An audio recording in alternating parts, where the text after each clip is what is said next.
Assalamualaikum sahabat Edumi di rumah, apa kabar hari ini?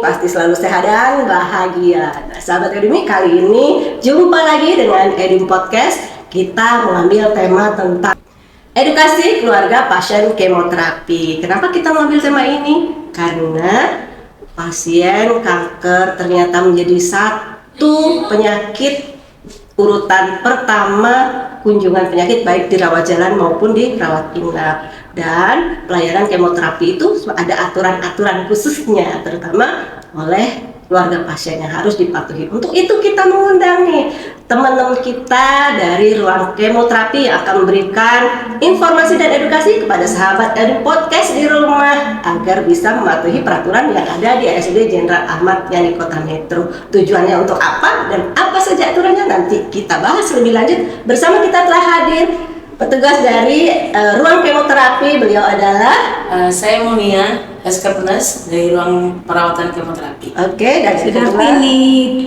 Askapnas dari ruang kemoterapi. Oke, sebelum kita lanjut, kita jargon Edumi ya, biar kita lebih semangat. Edu Podcast, educate, healthy, happy. Nah, Mbak Mumun dan Mbak Darti, saya izin panggil Mbak Mumun dan Mbak Darti ya. Untuk sebagaimana telaah kita di PKRS bahwa pasien onkologi itu ternyata luar biasa ya, menjadi nomor 1 saat ini di tahun 2025. Itu kunjungan terbanyak pertama baik di Polirajal maupun di rawat inap. Dan ini fenomena ini seperti apa sih Mbak sebenarnya, pertambahan pasien kemoterapi di ruang kemoterapi itu sendiri? Iya, terima kasih Bu Epi. Memang kita tahu ya, saat ini dengan bertambahnya dokter-dokter onkologi di rumah sakit kita, sehingganya itu berdampak dengan bertambahnya pasien-pasien kanker yang di rumah sakit kita, otomatis berdampak pula untuk masuk ke terapi kemoterapi seperti itu. Karena kita tahu mungkin kalau dulu dokter kita hanya satu, dokter Heri, kawan kita. Kemudian muncul dokter Doni yang sama ya, luar biasa.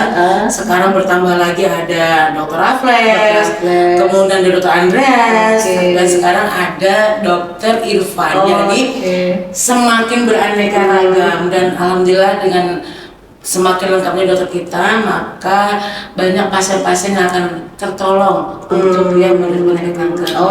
Efeknya jadi lebih banyak nih ruang kemonya, jadi pasiennya pasti nomor 1 jadi seperti itu. Jadi adanya pertambahan dokter spesialis dan subspesialis ya di onkologi ini, makanya banyak sekali pasien-pasien onkologi yang bisa ditangani di RSUD Jenderal Ahmad Yani dan berdampak untuk pelayanan kemoterapi. Nah, sebelum kita melangkah lebih jauh nih Mbak, kemoterapi sendiri itu apa sih? Iya. Jadi kemoterapi itu suatu terapi pengobatan yang dilakukan oleh dokter onkologi kita.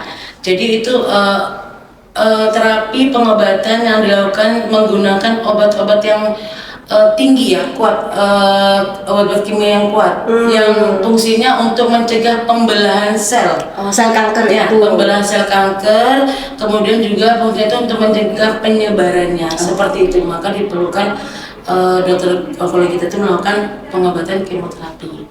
Walaupun ada yang lain ya, terapinya ada yang oral, seperti itu ada di rawat jalan.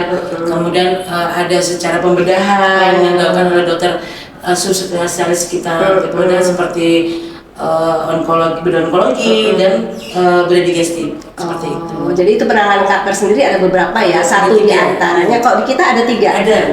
Radiasi kita belum ada juga. Gitu. Jadi pembedahan dan sama kemoterapi yang di RSUD Jenderal Ahmad Yani ya, sahabat Edumi. Untuk penanganan kanker, jadi di RSUD Jenderal Ahmad Yani ada 2, pembedahan atau pengangkatan sel kanker itu sendiri ya, dan yang kedua adalah kemoterapi. Nah, untuk kemoterapi tadi sudah dijelaskan ya oleh Mbak Munia apa itu kemoterapi. Nah, sebenarnya Mbak, ini antara kemoterapi dan pengangkatan sel kanker ini maunya pasien atau maunya siapa? Bukan ini ya, jadi kan pasien itu kan datang ke kita, ke rumah sakit kita. pasti dia akan bertemu dengan dokter onkologinya ya, ya. Bertemu kan setelah diketahui oh ternyata biasanya rujukan ya, rujukan dari rumah sakit begitu mereka merujuk pasti akan diperiksa. Dan penegakan diagnosa pasti dong harus ada pemeriksaan PA-nya. Dan PA itu biasanya kan dihasilkan dari biopsi. Nah, kan pasti akan dibiopsi dulu oleh dokter bedah kita. Setelah tegak, baru pasti dokter kita akan memberikan terapi seperti ini, apakah bersedia, karena kita tidak boleh memaksa. Kalau pasien tidak mau ya tidak apa-apa, tapi tetap kita berikan edukasi sebaiknya seperti ini, seperti itu. Oke, jadi seperti ini ya sahabat Edumi, bahwa pasien kanker itu antara saya cuma diangkat, saya dapat kemoterapi, itu bukan maunya pasien atau keluarga pasien atau maunya dokter. Kamu harus, tapi semuanya dengan penegakan diagnosis ya. Penegakan itu harus tegak dulu. Langkah yang terbaik, sekali lagi langkah yang terbaik sesuai indikasi medis apa yang perlu dilakukan, itulah yang diberikan kepada pasien. Dan itu juga atas konfirmasi pasien mau atau tidak. Kalau memang tidak mau dengan tindakan itu, tidak dipaksa, karena tubuh kita adalah kita yang miliki. Begitu pula dengan tubuh pasien, mereka lah yang memilih apakah mau opsi A atau B. Itu mereka yang menentukan sendiri. Oke. Nah, untuk pasien kemoterapi sendiri berapa lama sih ya Mbak Darti, berapa lama nih kemoterapi itu dilakukan biasanya? Apakah setiap pasien itu sama? Jadi untuk kemoterapi itu kita ada terapi berbeda-beda, tergantung obat yang akan diberikan. Nah, jadi ada yang siklusnya itu 1 minggu, ada yang 2 minggu, ada yang 3 minggu, bahkan ada yang 1 bulan. Jadi kalau pasien datang itu sudah kita kasih surat kontrol untuk kemoterapi berikutnya. Harapan kami pas kemoterapi berikutnya mereka tetap aware untuk tetap datang, karena sudah kita edukasi pasien ini datang sesuai jadwal, karena jadwal itu memang sudah siklusnya, jadi tidak boleh dan tidak boleh kurang dan tidak boleh lebih, sesuai siklus yang sudah diberikan untuk efektivitas obatnya itu sendiri. Oke, jadi setiap orang itu berbeda-beda ya. Ada yang mungkin berapa hari, ada yang berapa hari juga, hari-harinya beda. Tergantung dari indikasi itu sendiri ya, disampaikan Mbak Umun ya, tergantung dengan indikasi medisnya gimana. Jadi sahabat Edumi, jangan nyamain lagi sekali lagi ya. Saya kemonya cuma 12 kali, saya 20 kali, saya cuma 3 kali. Waduh, nggak benar ini, nggak sama ya sahabat. Semuanya ada penegakan diagnosisnya, semuanya sesuai dengan kebutuhan masing-masing pasien, sesuai dengan jenis kankernya juga, gede kecilnya juga, ganas tidaknya juga, iya. Jadi banyak ya sahabat itu. Kenapa harus begini begitu? Agar lebih jelas silahkan tanyakan kepada petugas ya. Kalau yang belum jelas ditanyakan sedetil-detilnya, agar informasi yang sampai itu benar-benar informasi yang terbaik. Oke, nah kemoterapi itu sendiri kan sepertinya khusus nih, dampaknya kan banyak. Terus saya melihat ada beberapa orang tuh yang kayaknya ada loh dampak dari kemoterapi ini. Jadi seperti apa sih sebenarnya dampak dari kemoterapi terhadap pasien ya? Kalau untuk pasiennya, kalau untuk pasiennya semua pasien-pasien yang dilakukan kemoterapi itu pasti dia akan merasakan badannya tidak nyaman, tidak senyaman kita yang sehat. Kenapa? Karena obat itu sedang berjalan ya, maksudnya sedang mulai berinteraksi di dalam tubuh pasien itu.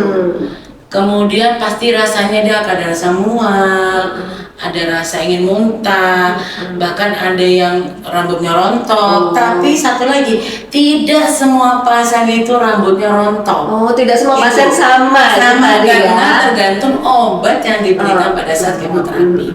Kemudian juga ada pasien itu nyeri ya, itu nyeri itu pasti ada, tapi tergantung bagaimana pasien itu menyikapi nyerinya. Jadi ada beberapa pasien itu yang terlalu memikirkan nanti kalau aku kemo nyeri, itu kejadian nyeri beneran jadinya.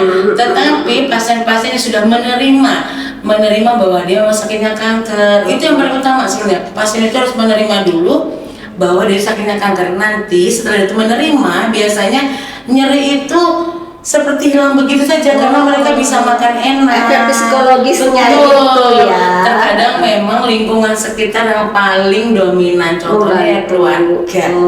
Keluarga, pendamping pasien itu yang harus mendapatkan edukasi yang benar. Karena terkadang keluarga ini pendamping pasien kemoterapi itu kadangnya mendapatkan informasi yang tidak benar seperti itu. Iya, mungkin seperti ini Mbak Nunung. Hari ini yang nganter adiknya, besok kakaknya, besok bapaknya, besok tantenya, besok siapanya. Jadi di situ ada miss ya. Sebenarnya mungkin informasi sudah diberikan. Nah, sebelum kita berlanjut ke keluarga pasien nih, tadi kan disampaikan oleh Mbak Darti bahwa obat itu masing-masing itu berbeda-beda, efeknya juga berbeda-beda, dan jadwal itu harus sesuai dengan jadwal. Kalau misalnya tidak sesuai jadwal, apa sih dampaknya? Jadi kalau kita jadwal mungkin kalau kita mundur nih, contohnya ada tanggal merah gitu ya, mundur 1-2 hari sih oke lah. Tapi harus konfirmasi nggak? Iya, tetap konfirmasi.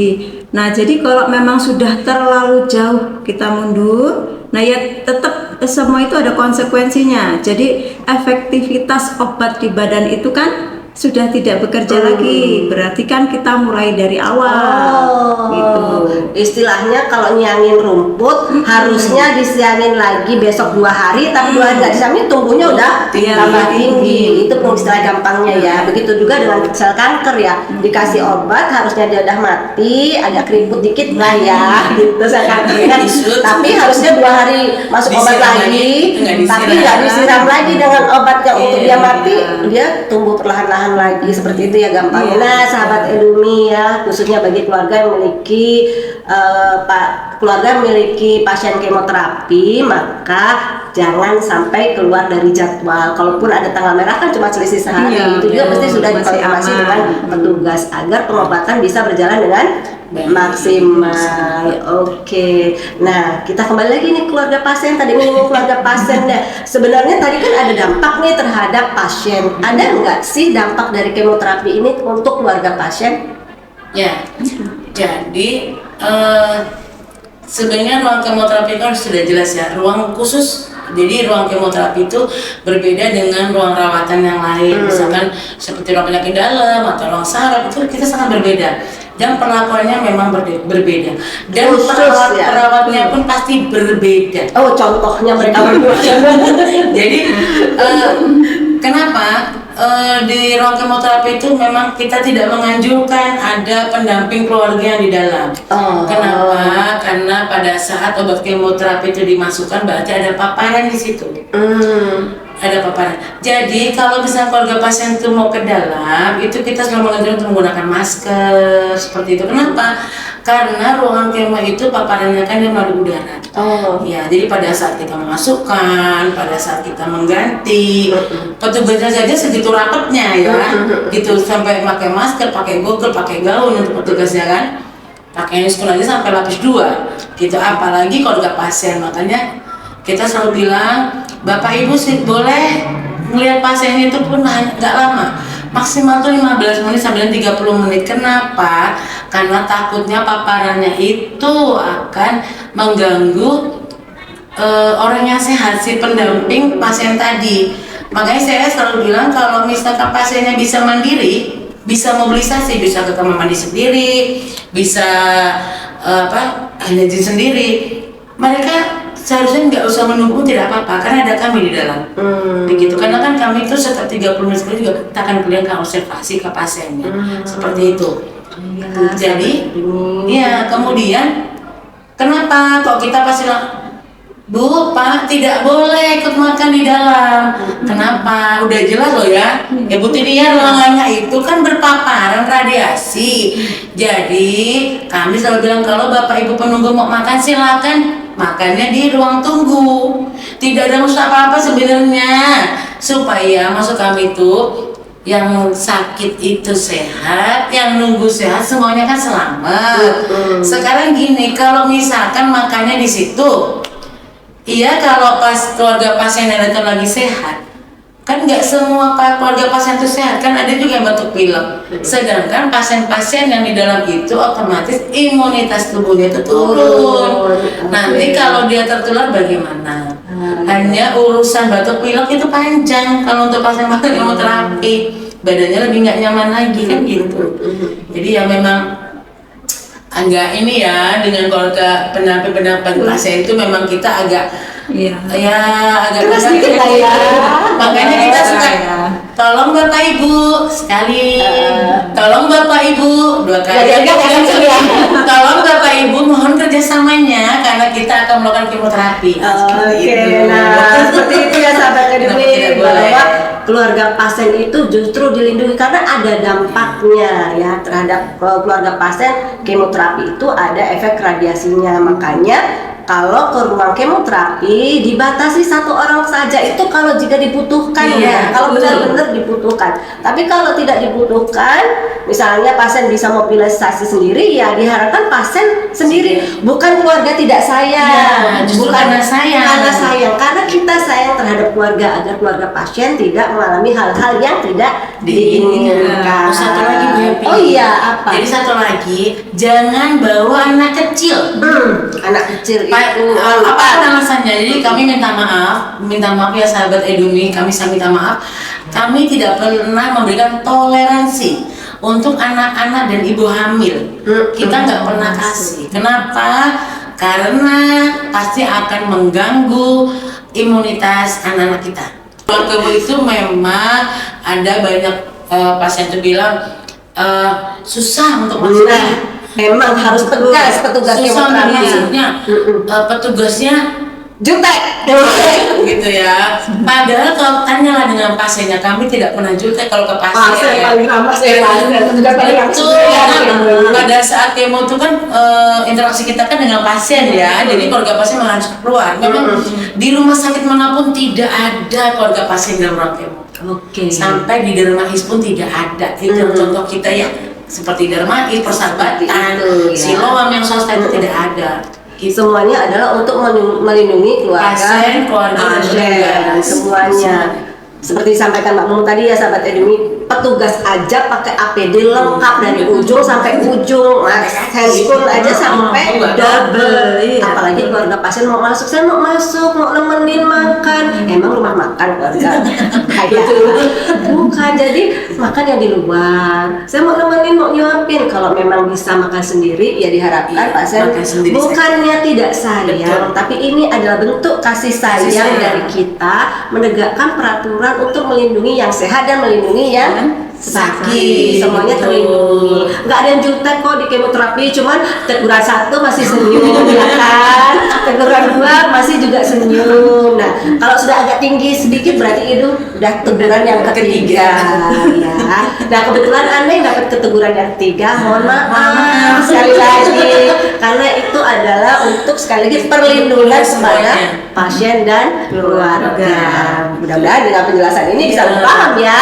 Mohon kerjasamanya semuanya ini untuk kebaikan semuanya. Dan satu lagi, pasien-pasien rumah kemoterapi itu nggak usah dibusuk sampai bawa makanan segitu banyak. Besok di rumah saja. Kalau busuk, keluarga mau busuk di rumah aja ikutin Kalau pasien mah jangan besok jangan busuk. apa-apa. Jadi kalau busuk silakan deh rumahnya cek ya. Boleh bawa anggur buat segala macam di rumah aja. Lebih aman. Iya, kalau di rumah sakit kena radiasi dan pasti nanti akan kena skak petugasnya. Iya. No. Nah, nanti tersinggung lagi loh. Dan nggak ada petugas padahal itu Betul nanti. nggak dimakan juga kalau di rumah sakit kan. Kan kalau udah masuk di situ, orang saya nggak boleh makan, yang dimakan di situ. Oh. Jadi yang boleh makan hanya pasiennya aja. Iya. Jadi kalau keluarganya mau kembali itu nggak boleh. Iya. Itu udah terpapar semua. Udah terpapar radiasi. Ya sayang kan, Iya. sahabat tadi udah bawa maksudnya untuk Udah pasien dan jauh-jauh. keluarga, ternyata nggak boleh dimakan. Bukannya itu bukan untuk petugas, enggak, emang udah terpapar radiasi, nggak boleh dikonsumsi oleh orang Yang sehat. sehat. Seperti itu ya. Nah tadi kan dijelaskan ya bahwa ada dampaknya. Sebenarnya paparan itu terhadap keluarga pasien, penyakit apa sih Mbak Dati yang bisa muncul, yang mungkin bisa muncul dari keluarga pasien akibat paparan radiasi yang terus menerus? Ya itu ya terjadi karena imunitas yang turun itu bisa jadi suatu saat pasien yang terpapar itu bisa kita kemoterapi juga. Keluarganya Itu betul. itu betul Itu terjadi. ada. Jadi Kita Ada berapa juga kasus bicara- yang sudah diketahui seperti itu? 2 atau 3 Iya, sudah ada. keluarga pasien. Makanya sekarang lebih kencang ya, lebih Iya, kencang betul. masih tahu Itu pengakuan ya. Betul. keluarga pasien yang menunggu sendiri. Saya dulu pernah Bu, saya itu nunggu keluarga saya di kemoterapi. Sekarang ternyata saya Saya di yang kemoterapi. Dulu agak ngeyel ya. Iya. Ya sekarang alhamdulillah nggak gini ya Pak. Jadi pengalaman dulu itu dia itu nunggu suaminya itu kebetulan dulu pasien dokter Heri. Dia tuh kalau nunggu, kalau kita suruh dia cerita, iya Bu aku ingat dulu tuh kalau disuruh bangun suruh pergi keluar, saya tuh Malas bapak malah bapaknya nggak ada kawannya, malah bapaknya ini dan itu, sehingganya saya itu nggak keluar katanya. Pada waktu itu dia juga cerita, kalau dia tuh sudah dijelaskan, ibu kami sih nggak mau ya, tapi kita kan harus kasih tahu kalau nggak tahu kita dosa. Suatu saat kalau ibu seperti ini, entah 2 atau 3 tahun lagi mungkin ibu yang saya kemo. Dan ibu itu bilang ke kita, Ya Allah, mancep keinginan. ternyata sekarang dia jadi pasien Butini karena dia sekarang saya mamai. Oh, Nah seperti itu, itu. jadi kan memang kemarin kan bikin loncat-loncat itu ya, loncat-loncat sel-sel kita kan Nah gitu. itu ya sahabat yang merinding loh saya bangun dari sahabat Edoni, teman-teman Edoni di rumah. Kencangnya hari ini tuh bukan tanpa sebab ya. Kenapa Mbak Mumun dan teman-teman di kemoterapi itu agak kencang ngasih tahu? Karena sudah ada buktinya sahabat Edoni ya. Tadi disampaikan ada kasus keluarga pasien yang dulu ngaku kayaknya disuruh keluar agak berat karena kasihan sama kasihan bapaknya. Rasa kasih sayang sebenarnya itu ya, tapi kan Tapi itu salah. dampaknya akhirnya seperti itu. Nah, sahabat Edemi, sekali lagi ayo kita atuhi peraturan karena sekali lagi ini untuk demi kebaikan pasien dan keluarga. Satu lagi apa Bu Tini yang kerasa ke pasien itu, kepada pasien dia akan merasakan apa yang dirasakan pasien yang kemoterapi. Jadi kalau pasien kemo, kalau pulangnya sakit-sakit badannya, keluarga pasien juga pasti akan sakit-sakit, ya karena dia nggak apa-apa.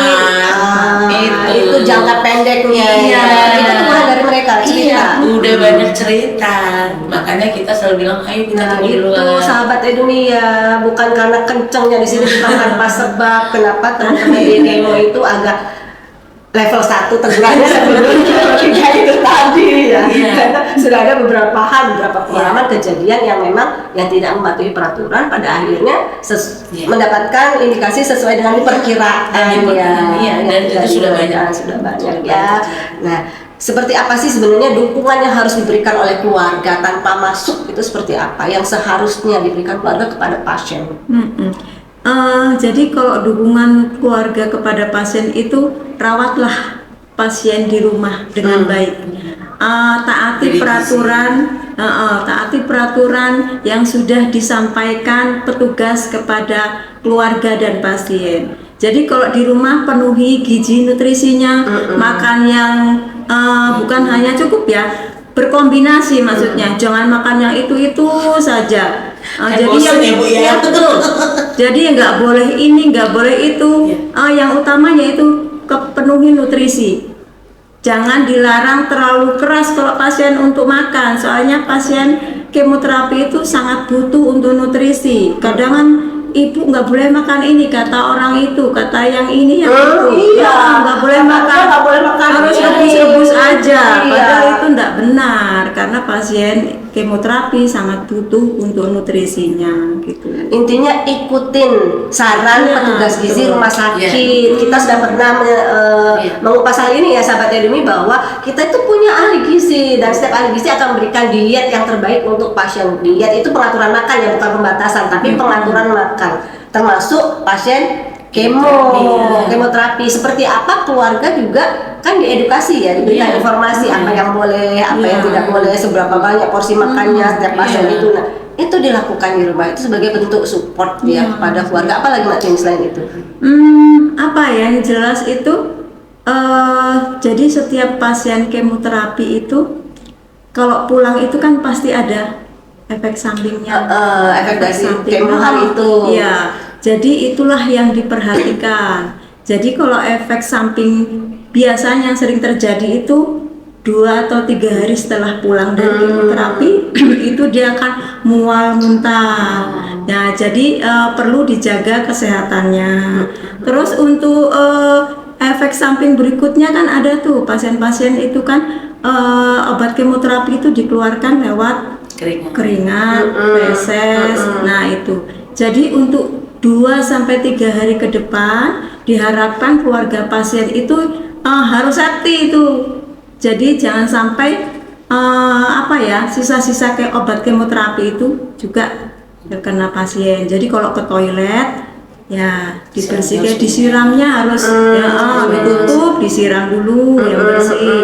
Nah untuk sebenarnya sih kalau obat kemoterapi itu tidak menular ya, tidak menular. Yang kemoterapi tidak menular, tapi paparannya yang bikin kita harus berhati-hati. Oh, jadi menjaga paparan itu tidak hanya di rumah sakit ya, tapi sampai di rumah keluarga pasien juga menjaga paparan sisa ekspresi dari pasien itu agar tidak terpapar dari keluarga yang lain. Seperti tadi ya, habis dari kamar mandi disiram bersih semuanya. Kalau memang punya kamar mandi khusus mungkin lebih baik lagi. Tapi kalau tidak punya kamar mandi khusus itu tadi. Terus untuk baju-bajunya sendiri gimana, Bu? Ya harusnya baju kan terpaparan keringat ya, harusnya memang dipisah. Kita dicuci dengan dipisahkan dengan yang lain lah. Bagaimanapun obat kemoterapi itu kan obat yang keras, yang harusnya tidak ada di tubuh pasien yang sehat. Jadi yang perlu obat kemoterapi itu hanya pasien yang kena kanker. Jadi itu juga dijelaskan sama keluarga atau pasiennya. Pemisahan baju bukan karena jijik atau bukan karena apa ya. Kadang-kadang harus tersinggung nih, bukan, karena ini untuk melindungi paparan, melindungi yang di rumah. Jadi harus dipisah juga. Ya, sahabat, ini yang perlu dipahami. Terus kalau untuk pasien satu lagi ya Mbak, kalau pasiennya itu memang tidak bisa bangun, otomatis kan dia sekresinya di tempat tidur. Itu keluarga pasien wajib menggunakan inskun ya, dan masker. Itu wajib aku di rumah. Jadi biar tidak terkena paparan. Kalau di rumah itu maksimal 7 hari ya Mbak. Setelah 7 hari itu ada obat-obat itu aman. Oke, nah sahabat, ini setelah 7 hari aman, bukannya terus menerus ya. Ini ya 7 hari aja proteksi terhadap paparan tadi itu. Bajunya dipisah nyucinya. 7 hari ini setelah kemo. Jadi setiap kemo kan ya. Nanti 7 harinya dikira pasien, 7 hari kemo pertama bukan. Setiap kemo ada proteksi 7 hari. Oke, nanti kita buat TikToknya lah ini. Proteksi 7 hari saya punya bahan. Seperti itu ya. Nah, terus tadi kan sudah disampaikan tuh apa-apa yang boleh dan apa-apa yang tidak boleh dilakukan oleh keluarga pasien. Nah, apa sih yang masyarakat umum yang harus tahu juga, Mbak Mun? Di lingkungan sekitarnya, masyarakat di sekitar pasien ini. Jadi kan ada nih mitos ya. Jadi ini kalau saya berdasarkan data, berdasarkan fakta yang memang saya alami di kemoterapi. Jadi saya punya pasien itu dia dengan kanker paru ya. Bagus, dia itu perkembangannya sangat bagus. Cuman kebetulan pasien ini nggak punya keluarga Mbak Eti. Dia nggak punya keluarga, jadi dia itu mandiri sekali, pasien sangat baik. Cuman sayangnya adalah lingkungan sekitar rumah yang tidak mendukung dia. Seperti apa? Jadi dia itu dikucilkan. Satu lagi ya. Pasien kanker tuh bukan pasien menular, bukan. Tolong jangan dijauhi ya. Pasien kanker ini tolong dibantu, disupport. Jadi dia itu udah bagus. Pas kemo terakhir itu dia menangis. Saya tanya, kenapa Pak kok menangis? Karena aku semuanya baik ya. Dia cerita, Bu, apa saya ini orang gila? Oh, tentu tidak, Bapak ganteng. Saya selalu bilang pasien tuh kalau ketemu kita lagi Mbak Tini ya, itu adalah orang-orang yang luar biasa. Kenapa? Karena efek kemonya begitu hebat. Berikutnya dia bisa datang tuh dan sangat luar biasa. Betul. Jadi kita selalu berdoa semoga pasien datang lagi. Allah ya. Dikucilkan Happy, jadi dia itu gak ada itu sama lingkungan sekitar itu, bahkan dia itu sangat dikucilkan. Jadi kalau dia keluar, masyarakat itu nggak mau mendekat, menjauh. Jadi itu kalau seperti itu kataku, Bapak bisa saya ketemu, bisa ada nomor yang bisa saya kontak nggak, atau pamongnya atau puskesmasnya waktu itu ya. Jadi kebetulan kata saya nggak punya kontaknya itu sampai. Jadi memang bukan hanya di desa-desa atau kampung Mbak Happy, justru di tempat-tempat kota-kota pun ada masyarakat yang belum paham. Jadi kanker itu tidak menular. Ya, jadi kalau yang harus masyarakat ketahui atau orang-orang awam yang saat ini sehat walafiat kita sih maunya nggak ada yang kena kanker ya. Iya. Jangan jajan sembarangan. Itu. Ya, makanlah makanan yang sehat. Jangan makan yang pewarna. Udah jelas lah ya pewarna tanda kutip, sudah aku nggak usah menjelaskan deh. Hanya makanan berwarna. Ya janganlah ya. Sayangi badan kita, apalagi misalnya nih ada yang punya garis Keturunan. pasien yang kena kanker. Nah kita nggak tahu tuh kita garis keberapanya, bisa aja terkena karena ada efek samping dari di luar. Memang genetik kan ada yang lain, ada yang banyak ya dari gaya hidup segala macam. Yang mbak itu malah lebih kenceng. Jadi harus lebih mewaspadai itu sih untuk masyarakat. Dan mungkin kedepannya mungkin puskesmas ya, kalau bisa sih puskesmas itu lebih kencang untuk memberikan informasi mengenai kanker, karena sekarang ini kok kankernya kok tambah banyak ya mbak, gitu Ya, seperti saya sampaikan tadi ya, kankernya makin banyak. Ada saja. Mungkin saat ini perhatiannya lebih puskesmas lebih banyak ke wanita ya, ke serviks, kata halo, ayo coba kita ke yang lain, ke mamai, ke usus, ke paru-paru, karena kan pasti di puskesmas itu kan ada ya, kalau paru-paru pasti hubungannya dengan TB. Siapa tahu TB-nya itu adalah salah satu juga ada yang sehat, kan gitu banyak sehat paru ya ada juga TB-nya, jadi gitu. Dan itu nggak untuk kemungkinan kan TB seperti itu memang harus dari bawah, semuanya harus diedukasi. Jadi ini bukan penyakit orang berkelas sekarang, nggak berkelas pun sekarang kena. Lagi iya, jadi semuanya bisa. Dan perlu catatan khusus ya sahabat ini, Iya. penyakit kanker bukan penyakit menular. Jadi jangan dijauhi. Jangan Iya. dijauhi. Adapun tadi itu catatan khusus pos kemoterapi 7 hari saja untuk proteksi ya, proteksi Betul. 7 hari saja. Setelah itu bebas. Ya sahabat ini, jangan dijauhi. Justru kita support. Ya. Support secara psikologis itu Iya, justru justru yang paling baik. obat yang paling baik Paling untuk utama. pasien penyakit apapun itu sepertinya ya, support betul. psikologi, support secara emosional kepada pasien itu adalah yang terbaik. Dan mohon kerjasamanya ya teman-teman puskesmas, Mohon kerjasamanya. untuk bisa memberikan edukasi lebih banyak lagi terkait kanker. Dan untuk keluarga pasien jangan capek, memang rasanya capek. Jangan lelah, memang rasanya lelah. Tapi itu adalah wujud sayang kita terhadap orang-orang tersayang. Gitu. Jadi jangan pernah bilang, ya Allah capeknya, insya Allah jadi pahala. Ya Allah, jadikan capek ini sebagai ladang pahala. Seperti itu ya. Jadi maklum ya Bu, biasanya pasien kurasa nggak cuma pasien kanker sih. Iya, semua pasien. Apapun pasti dia akan lebih rewel, akan lebih galak ya Bu, terus akan lebih sensitif banget. Kita yang sehat agak ya. Gitu ya. Itu pesannya buat keluarga pasien kemoterapi, lebih aware, lebih sabar, lebih ya harus lebih segala-galanya lah pokoknya. Nah, Gitu. Oke, nah sebelum kita kembali kita menutup nih Mbak Mumun dan Mbak Darti, apa sih hal yang paling berkesan selama menjadi perawat di ruang kemoterapi? Boleh Mbak Darti dulu dong? Kalau saya pasien-pasien kemoterapi itu sudah seperti menjadi keluarga sih, karena mereka semua yang dikeluhkan itu disampaikan ke kami. Jadi yang dari urusan dia sakit, dari urusan dia keluarga, urusan anak-anak semua dibahas. Iya betul. Jadi banyak rahasia terbongkar ya Bu. Sehingga kita tahu tuh yang membuat dia lelah itu yang mana gitu kan. Sepertinya kalau kemoterapinya dia enjoy saja tuh di ruangan gitu kan.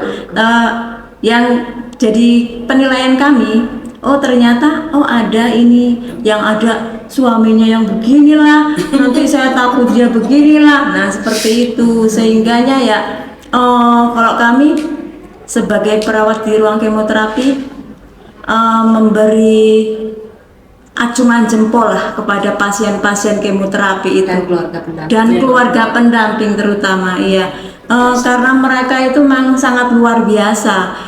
Teruskan untuk berjuang, berpikir positif, kita ke rumah sakit untuk cari obat. Insya Allah ada jalan keluarnya dan ada obatnya. semua yang terjadi atas kehendak Allah, jadi kita ya harus ikhlas gitu. Semangat. Bangun gimana? Kalau saya yang paling berkesan ya, selama jadi perawat memang dulu saya ngerjain TB. Saya terkesan dengan TB, tapi kemudian saya rumah sakit, saya di ruang kemoterapi. Yang paling berkesan adalah ketika ada pasien yang datang, terus dia bilang, "Ibu, hasil scanning saya baik." Itu walaupun itu kan pakai Sendiri ya, tapi luar biasa. rasanya Kami itu sangat bahagia. wow, bapak ini bisa melewati. Sampai ada yang saking sayangnya mungkin sama kita ya. Mereka tuh datang bawa karung isinya daun singkong. Dan itu kita masak. Ya kita masak ibu. Pokoknya ibu harus nemuin. Yang paling dan sangat membanggakan kami itu adalah di saat pasien itu bisa mendapatkan hasil yang baik setelah selesai kemoterapi. Itu saya yakin pendampingnya juga luar biasa. Dan yakinlah, selama kita berikhtiar dengan luar biasanya seperti itu, baik pasien maupun pendamping, Allah akan menjawab ikhtiarmu dengan sebaik-baiknya. Yakin itu aja. Saya sedih kalau dia yang lanjut, karena banyak yang oke lah gitu. Jadi semuanya berkesan ya. Pasien itu menjadi satu keluarga. Ya, Dan satu lagi betul, mengikuti dari keluarga. yang disampaikan Mbak Darti sama Mbak Umu tadi, bahwa tugas kita manusia adalah untuk ikhtiar. Ya, betul. Masalah hasil Allah yang menentukan. Allah pasti akan berikan yang terbaik untuk kita semua. Ya, Dan mungkin pesan terakhir sahabat Edumi Podcast dimanapun Anda berada, patuhi aturan dimanapun fasilitas kesehatannya ada, memiliki aturan tersendiri, dan aturan itu ditegakkan untuk melindungi pasien dan keluarga pasien demi kebaikan semuanya, termasuk petugas di rumah sakit. Terima kasih Mbak Mumu, terima kasih Mbak Darti atas penjelasannya. Semoga ulasan hari ini bisa bermanfaat untuk sahabat Edumi di rumah. Eden Podcast, educate, healthy, and happy. Jumpa lagi di episode berikutnya. Assalamualaikum warahmatullahi wabarakatuh. Waalaikumsalam warahmatullahi wabarakatuh.